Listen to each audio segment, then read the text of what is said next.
जय श्री राम। राधे राधे। श्री कृष्ण। राधा कोई थी ही नहीं, ये केवल एक कल्पना मात्र है। ये मेरे शब्द नहीं है, बहुत सारे लोगों के मन में इस समय पर ये सवाल उठ रहा है।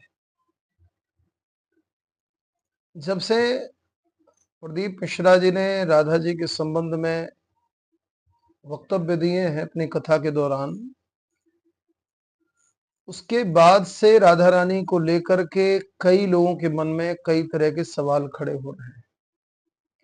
अच्छा, सवाल खड़े करने वालों में विशेष रूप से अगर देखा जाए तो आर्य समाज को मानने वाले लोग, आर्य समाजी जिनको बोलते हैं, वो भी सनातन वैदिक धर्म को ही मानने वाले हैं। लेकिन जब आप उनके वीडियो देखेंगे, मैं डिस्क्रिप्शन में कुछ वीडियो दूंगा, तो वहां पर आपको राधा रानी के संबंध में बहुत सारे सवाल खड़े मिलेंगे। जाहिर सी बात है, जो युवा पीढ़ी है, नई पीढ़ी है, उसके मन में भी जब वो वीडियो को देखते हैं तो उनके मन में भी कई तरह के सवाल खड़े होते हैं। भक्ति भावना से बात करना, भावना प्रधान होकर के बताना, ये एक अलग विषय होता है। भाई, जो रसिक संत हैं उसको अपने भाव से बताते हैं। लेकिन जो लोग तार्किक हैं, तो तार्किक लोगों के गले पर ये बात उतरती नहीं है। जिस तरह के सवाल खड़े किए, आप लोग भी इसको सुनना ही चाहिए। अगर सनातन वैदिक धर्म को मानने वाले हैं, मन में केवल कुतर्क ना हो, लेकिन जो बातें हैं उनको सही ढंग से रखा जाए, सुना जाए, तो आवश्यक है कि इस विषय को सुनना ही चाहिए। कई तरह के प्रश्न हैं। भाई, राधा रानी का नाम महाभारत में कहीं भी नहीं आता है। भगवान के 16,108 विवाहों की चर्चा होती है, 16,108 विवाहों में कहीं पर भी चर्चा नहीं। और इसी बात को लेकर के विवाद खड़ा हुआ था जब प्रदीप मिश्रा जी ने ये कह दिया कि राधा रानी के पति अनय घोष हैं। कई तर्कों के आधार पर देखें, कई प्रमाणों के आधार पर देखें, तो वास्तव में जो प्रचलित साहित्य हैं, चाहे वो श्रीमद् भागवत कथा हो, पुराण है, श्रीमद् भागवत महापुराण सबसे अधिक होती है, वहां पर भी कहीं पर भी श्री राधा रानी का नाम नहीं आता है। महाभारत में श्री राधा रानी का नाम नहीं आता है। अब जब राधा रानी का नाम आता नहीं, तो फिर राधा रानी की सबसे अधिक चर्चा क्यों होती है? भागवत में हम सब लोग, चूंकि मैं भागवत वक्ता हूं, हम लोग भी राधे राधे ही बोलते हैं। राधे राधे रटो चले आएंगे बिहारी, ये बोला जाता है। अच्छा, जिस तरह से आर्य समाज के लोग प्रश्न खड़ा करते हैं, पहले उन पर चर्चा करें, फिर राधा रानी का अस्तित्व आखिर आया कहां से, इतनी चर्चा कैसे हुई, इस पर चर्चा करेंगे। आर्य समाज के लोग बड़ी बेबाकी से और कई बार बड़ी कटुता से इस बात को रखते हैं कि राधा शब्द या राधा जैसी कोई चीज थी नहीं, ये केवल कल्पना मात्र है, कुछ उद्दंड लोगों के दिमाग की उपज मात्र है। ये उनके शब्द हैं, मेरे शब्द नहीं है, ध्यान दीजिएगा। जब आप सुनेंगे वीडियो तो समझ में आएगा। राधा रानी को ऐसा कहा जाता है कि मुगलों के समय पर भगवान कृष्ण के चरित्र को दूषित करने के लिए राधा नामक एक शब्द गढ़ा गया, जिससे भगवान कृष्ण के विवाहों की चर्चा भी, 16,108 विवाहों की चर्चा भी शुरू की गई, ताकि कई बार जो चारित्रिक पतन है उसको दिशा दी जा सके, सही साबित किया जा सके और भगवान कृष्ण का नाम लेकर के उसको प्रमाणित किया जा सके। ऐसा आर्य समाज के या कई लोग बोलते हैं। राधा रानी का शब्द कहीं भी वास्तव में महाभारत में कहीं नहीं आता। लेकिन जो रसिक जन है, वो ब्रह्म वैवर्त पुराण में ब्रह्मा जी द्वारा श्री कृष्ण के साथ में राधा रानी के विवाह की कराने की चर्चा आई है भांडेर वन में, गहवर वन में भी आई, रास की चर्चा आई। तो ये रास आदि की चर्चा को कई लोग स्वीकार नहीं करते हैं। भक्त समाज की बात अलग है, लेकिन बहुत सारे तार्किक लोग इस बात को स्वीकार नहीं करते हैं और ये आरोप लगाते हैं कि भगवान श्री कृष्ण के चरित्र को विकृत करने के लिए इस तरह की बातें गढ़ी गई कुछ विद्वानों द्वारा, कुछ उद्दंड मानसिकता के संस्कृत के जानकारों द्वारा।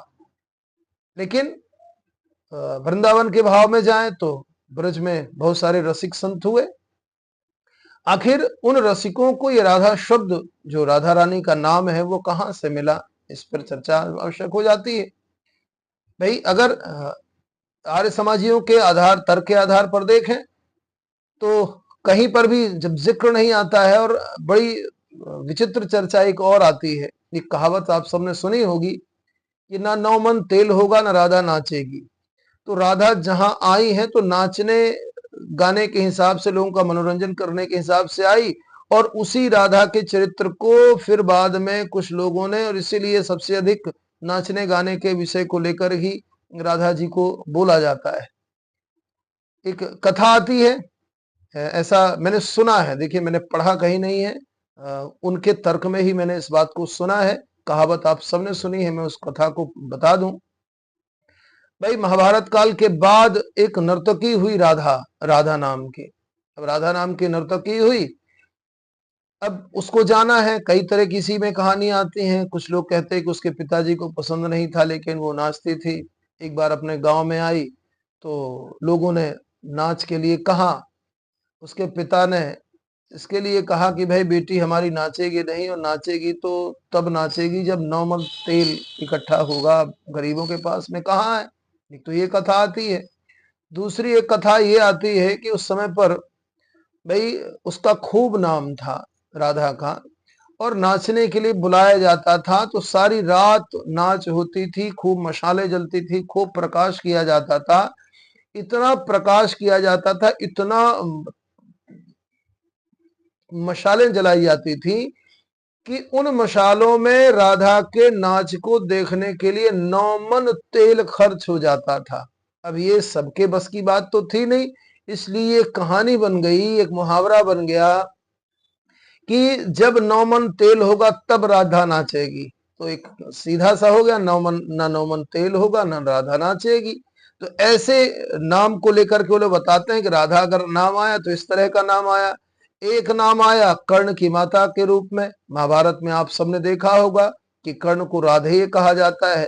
और एक नाम आया भगवान कृष्ण की मामी के रूप में, वहां पर भी बड़े विकृत शब्दों का इस्तेमाल किया है, मैं उन शब्दों का इस्तेमाल नहीं करूंगा। राधा भगवान कृष्ण की मामी का नाम था। इसके अतिरिक्त भगवान की कोई आराधिका रही हो, कोई प्रेमिका रही हो, कुब्जा अलग आती है, गोपियों का आता है, लेकिन कहीं पर नाम ऐसा आता नहीं। फिर ब्रज के रसिक संतों ने फिर अपने अपने हिसाब से, राधा ने अष्ट सखियां अष्ट सखा, वो एक कथा अलग है, तो वो कहां से आई इस पर भी चर्चा करेंगे। लेकिन जो आधुनिक समाज है वो केवल इन बातों को, जो प्रामाणिक रूप से जिनको ग्रंथ माना जाता है, रसिक ग्रंथों को छोड़ करके, तो उन पर भी कहीं राधा जैसा शब्द, राधा का नाम कहीं आया नहीं। अब वो लोग अपने अपने दृष्टि से, व्याकरण की दृष्टि से जोड़ जोड़ करके बता दें, वो अलग विषय है, पर उसको व्यवहारिक तौर पर प्रमाणित नहीं किया जा सकता। फिर जब ऐसा नहीं हुआ तो कहां से आई, और राधा कृष्ण बोला जाता है। अच्छा, ब्रह्म वैवर्त पुराण को कई लोग पुराणों को प्रमाण नहीं मानते। कई उनको जब चर्चाएं होती हैं, कथानक पढ़े जाते हैं, तो वहां पर ऐसा लगता है उन लोगों को कि ये पुराण ज्यादातर ये मिलते हैं किसके समय पर, मुगलों के समय पर पुराणों में छेड़छाड़ हुई है, और उसी छेड़छाड़ के कारण शामिल कर दिया गया है। ब्रह्म वैवर्त पुराण को वो पुराण ने प्रमाण नहीं मानते, हम लोग तो मानते हैं। अब चलिए ब्रह्म वैवर्त पुराण को किनारे कर दें। अब राधा नाम कहां से आया, इस पर चर्चा अत्यंत आवश्यक है। कई लोगों के मन में इस तरह के सवाल खड़े होंगे, सवालों के उत्तर जानना चाहिए, क्योंकि जो नई पीढ़ी है भाई वो यूट्यूब का जमाना है, सोशल मीडिया का जमाना है, उस पे लोग सुनते हैं। तो केवल प्रवचन कथाओं में, और खास करके प्रवचन कर्ताओं को ज्यादातर आजकल कापियों के आधार पर तो भागवत वक्ता तैयार हो रहे, तो वो प्रामाणिक रूप से बात रख नहीं पाते। इसलिए कई लोगों की ये जिम्मेदारी बन जाती है कि इन बातों को रखें। अध्ययन बिना किए नहीं रखना चाहिए, अध्ययन इस विषय पर करना चाहिए। तो राधा शब्द कहाँ से आया, इस पर जितना मैंने जाना कई स्रोतों से, उसके माध्यम से मैं बता रहा हूं। भगवान कृष्ण के गुरु जी जिन्होंने नामकरण किया, उनका नाम भागवत में आता है, गर्गाचार्य जी। तो गर्गाचार्य जी की ही एक पुस्तक गर्ग संहिता के नाम से जानते हैं। तो गर्ग संहिता में भगवान के बाल चरित्रों का वर्णन है, और उन बाल चरित्रों में राधा रानी का विशेष रूप से नाम आता है। अब देखिए, आर्य समाज के लोग एक आरोप और लगाते हैं, पिछले में चर्चा करना भूल गया था, कि माखन चोरी की लीला भगवान कृष्ण को विकृत करने के लिए, चरित्र को विकृत करने के लिए, और फिर गोपियों के और रास और ये सब। तो याद रखना चाहिए, भगवान ने ये सारी लीलाएं बालपन में की हैं। जिन बात को आर्य समाजी लोग प्रमाणिक तौर पर पेश करते हैं कि भगवान कृष्ण का ये चरित्र, निश्चित रूप से भगवान का वो चरित्र तो था ही, लेकिन बाल चरित्र में जितनी लीलाएं हुई हैं, चाहे वो चीरहरण की लीला हो, वहां पर तात्विक दृष्टि से देखना भी अत्यंत आवश्यक हो जाता है। और फिर याद रखना चाहिए कि भगवान कृष्ण ने 11 वर्ष 56वें दिन में कंस का वध किया है। तो जितनी भी लीलाएं हुई हैं वो 11 वर्ष 56 दिन के पूर्व की लीलाएं हैं। मतलब 11 वर्ष, अभी बालक भगवान कृष्ण जो हैं बालक के रूप में, वो अभी 12 वर्ष के नहीं हुए, 11 वर्ष के हुए हैं। 56वें दिन में कंस को मार दिया है, 12वें वर्ष शुरू होते होते। तो लगभग 12 वर्ष में विद्याध्ययन की प्रक्रिया थी पहले, बाकी 12 वर्ष तक तो बच्चे खेलते कूदते थे, एक अलग समय था। अब वो 6 वर्ष की हो गई है। तो अब चीरहरण की लीला हुई, एक बालपन की लीला है। बाकी जितनी लीलाएं राधा रानी के साथ, चूंकि राधा रानी को आराधिका के रूप में, मैं जो शब्दों का इस्तेमाल लोग करते हैं, खास करके सबसे अधिक अगर किसी ने विकृत किया है इन चीजों को, तो बॉलीवुड ने बहुत ज्यादा विकृत किया है। और आश्चर्य लगता है कि बॉलीवुड के द्वारा विकृत किए गए स्वरूप पर कभी किसी महात्मा ने, संत ने जोरदारी से अपने बात को नहीं रखा। चलिए ठीक है, बहुत समय तक सरकारें ऐसी रही, लेकिन पिछले 10-12 वर्षों में धर्म के रूप में अगर देखें तो अनुकूल सरकार रही, लेकिन इसके बाद भी कभी जिस तरह से प्रदीप मिश्रा के विरुद्ध आवाज खड़ी हुई, अपमान, जबकि अपमान नहीं किया था, केवल एक जो राधा रानी का चरित्र है, उस कई चरित्रों में से एक चरित्र वो भी है, उसको उद्घाटित किया था, तो ब्रजवासियों ने बखेड़ा खड़ा किया था। लेकिन जिस तरह से राधा रानी को लेकर के बॉलीवुड में आज भी गीत संगीत बनाए जाते हैं, अश्लीलता फैलाई जाती है, तो उसके संबंध में कभी इस तरह की धर्माचार्यों द्वारा महापंचायत नहीं की गई। अगर की जाए तो निश्चित रूप से कुछ ना कुछ परिवर्तन देखने को मिलेगा। तो राधा रानी केवल चरित्र विकृत करने का नाम नहीं है। जिन लोगों को ये लगता है तो उन लोगों को सोचना चाहिए, राधा रानी भगवान की, कृष्ण की अनन्य आराधिका है। और रही विवाह की बात, तो भाई भगवान को गोपियों ने भी परम पति कहा है, हमारे पतियों के भी पति, हमारे बेटों के भी पति, हमारे ये जब हम लोग शरीर हो जाते हैं तो प्रकृति हो जाते हैं, प्रकृति स्त्री स्वरूप हो जाती है। और इसके अंदर जो चेतना विद्यमान है, प्राण विद्यमान है, वो प्राण ही परमात्मा है। भगवान उसी चेतना स्वरूप में सर्वत्र विद्यमान होते हैं। तो इस जड़ शरीर को पालन करने वाले, इस जड़ शरीर को ऊर्जा देने वाले, इस जड़ शरीर को संचालित करने वाले, इस जड़ शरीर के स्वामी कौन है? हमारे प्राण है, वही प्राण परमात्मा है। ऐसा कई तरह के विचार हैं इसमें, कई लोग इनको प्राणनाथ, ये प्रकृति, तो राधा शब्द जो है वो प्रकृति के लिए भी उपयोग किया गया है। प्रकृति के रूप में, शक्ति के रूप में राधा रानी को इंगित किया गया है। भगवान राम के वाम भाग से, क्षमा करें, भगवान कृष्ण के वाम भाग से प्रकट राधा रानी को माना जाता है और भगवान की आह्लादनी शक्ति, ऐसा संत लोग कहते हैं। भगवान की शक्ति के रूप में राधा रानी को संत लोग मानते हैं और गर्ग संहिता में इस बात को बहुत ही प्रमाणिक ढंग से लिखा गया है। गर्गाचार्य जी भगवान कृष्ण के गुरु माने जाते हैं। अगर आप भगवान कृष्ण के अस्तित्व को स्वीकार करते हैं तो आपको गर्गाचार्य जी के अस्तित्व को स्वीकार करना पड़ेगा, उद्धव जी के चरित्र को स्वीकार करना पड़ेगा। और फिर उसके बाद कलयुग में जो अभी के समय के 500-800 साल पहले के जो कवि हुए, लेखक हुए, उन्होंने इन सबको ही प्रमाण मान करके उन पर भजन आदि, सूरदास जी ने, मीराबाई ने भजन आदि लिखा है और भगवान की सत्ता को स्पष्ट रूप से स्वीकार भी किया है।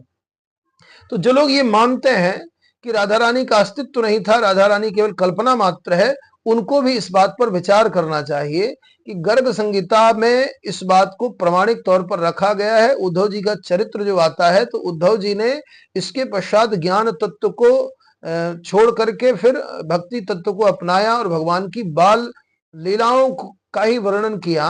और उन्हीं बाल लीलाओं में भगवान की अनन्य आराधना करना एक अलग विषय होता है, प्रेमिका होना अलग विषय होता है, पत्नी होना अलग विषय होता है।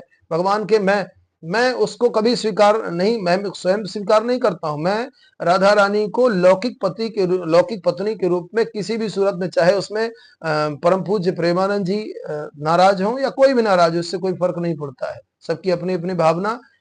हरि अनंत हरि कथा अनंता। भगवान के अनेक चरित्र हुए, राधा रानी के भी अनेक चरित्र हुए। उन अनेक चरित्रों में जो आप जानते हैं वो भी एक चरित्र है, जो संतों के मुख से सुना है हमने वो भी एक चरित्र है। तो ये ऐसे चरित्र हैं जिन पर अवगाहन करना और उनकी था पाना, दोनों में बहुत बड़ा अंतर है। इस पर क्रोधित भी किसी को नहीं होना चाहिए। भाई, लौकिक पत्नी के रूप में राधा रानी को कहीं भी स्वीकार नहीं किया गया। पारलौकिक एक संबंध था, इसमें कोई आश्चर्य की बात नहीं है। लेकिन जो सांसारिक व्यवहार की दृष्टि से देखा जाता है उसमें 16,108 रानियों में कहीं पर भी राधा रानी का नाम नहीं आता है। लेकिन यह भी कहना कि राधा एक कल्पना मात्र है, यह भी कहना नितांत गलत है। अगर हम भगवान राम, भगवान कृष्ण के अस्तित्व को स्वीकार करते हैं तो राधा रानी के अस्तित्व को हमको स्वीकार करना पड़ेगा, भगवान की अनन्य आराधिका के रूप में हमको स्वीकार करना पड़ेगा। भगवान की अनन्य आराधिका और आराधिका, जो आराधना करने वाले लोग होते हैं, जो पूजा करने वाले लोग होते हैं, वो संबंधों से कहीं अधिक प्रिय होते हैं। और भगवान की शक्ति निश्चित रूप से, ईश्वरीय जो शक्ति होती है भक्तों की भक्ति से ही शक्ति होती है। बहुत सारी जगहें ऐसी हैं जहां पर जब जो लोग ज्यादा पूजा करने लगे तो पत्थरों में भी शक्तियां प्रकट होती हैं। वही शक्ति, भगवान की शक्ति, भगवान श्री कृष्ण की शक्ति राधा रानी के रूप में है। और निश्चित रूप से जब हम शक्ति की आराधना करेंगे, तो श्री राधा रानी की आराधना करेंगे, तो भगवान अपने आप प्रसन्न हो जाएंगे। अगर भक्तों ने ये कहा है कि राधे राधे रटो चले आएंगे बिहारी, तो इसमें कोई आश्चर्य नहीं है। लेकिन ये रस का विषय है। आर्य समाज के हमारे बंधु एक निरस्ता के भाव को ही केवल मानते हैं और केवल समाज में, संसार में एक जड़ता, एक निरस्ता ही नहीं होती है। वेद को आप मानते हैं, बहुत अच्छी बात है। वेद को आपने सत्यार्थ प्रकाश के माध्यम से महर्षि दयानंद सरस्वती ने बहुत प्रमाणिक ढंग से रखा है। हम सब उनका अति आदर करते हैं, सम्मान करते हैं। लेकिन आप सबको भी ध्यान रखना चाहिए कि इस तरह की बातें रखने से कहीं ना कहीं लोगों को ठेस पहुंचती है। तो ठेस ना पहुंचे और शब्दों का इस्तेमाल अत्यंत आवश्यक है। जो लोग आर्य समाज के लोग हैं, वो भी कई वक्ता होते हैं, मैं सुनता सबकी हूँ और उसके आधार पर विचार रखता हूँ। जितना मेरी छोटी सी बुद्धि में समझ में आता है, उतना पूर्ण ज्ञानी कोई नहीं है। तो मैं आशा करूंगा कि कई तरह के विचार रखने के पूर्व ये विचार करना चाहिए कि अगर बहुत सारे समाज की आस्था है, श्रद्धा है, एक अंधविश्वास होता है, एक विश्वास होता है। तो राधा रानी अंधविश्वास नहीं, विश्वास है, श्रद्धा है, संदेह नहीं। इसलिए इस पर थोड़ा सा और शोध करने की आवश्यकता है। उन शोधों के आधार पर ही इस विषय को रखने की आवश्यकता है। राधे राधे। जय श्री कृष्ण, जय सीताराम। ओम नमः शिवाय।